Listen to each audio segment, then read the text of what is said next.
poor, the needy, the wayfarer, and so on and so forth. And one of those people, one of the 8, is those who administer the zakat. So we follow the principle that 12.5%, which is 1/8, is what we can cover the cost of our operation. That covers the cost of our fundraising offices, the teams in the UK, the events that we hold, even sponsoring events like this, and includes the delivery of aid to those in the farthest and the hardest to reach countries around the world. And that is all inclusive within that 12.5% ceiling. If you go to the Islamic Relief website, you'll find that all of our accounts are uploaded every single year. And you'll find some years our operating cost is 5%, sometimes it's 8%, sometimes it's 10%, but it's always beneath that threshold of 12.5%. Now, I know that every different organization has its own model and how they operate, and some don't. They say, we don't take money from your donation, we give 100% and we use gift aid to cover our costs. Whereas Islamic Relief, we don't do that. We treat gift aid as it was intended for by the UK government, which is a donation, a gift.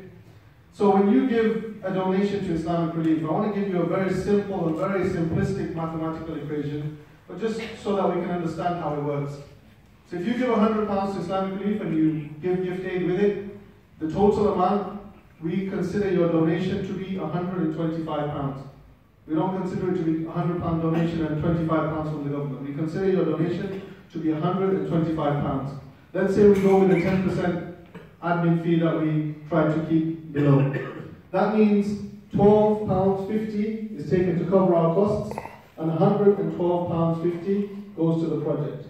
Whereas if we were to give all of gift aid to operating costs and only the original donation, the project would receive £100 and we would keep £25. So in that very simple equation, you can see that on a global scale, it is actually better value for the donor to have a fixed operating cost than putting the gift aid amount towards the donation. And in our last audited accounts, which is again available on the website, you'll find that our income from gift aid was larger than our operating cost, alhamdulillah, which means that those who are in need were better off with this model of working. So this is how we operate. Alhamdulillah, we are very open and transparent about this, because we feel that more important than being accountable to ourselves, we are accountable to our donors, we are accountable to those who receive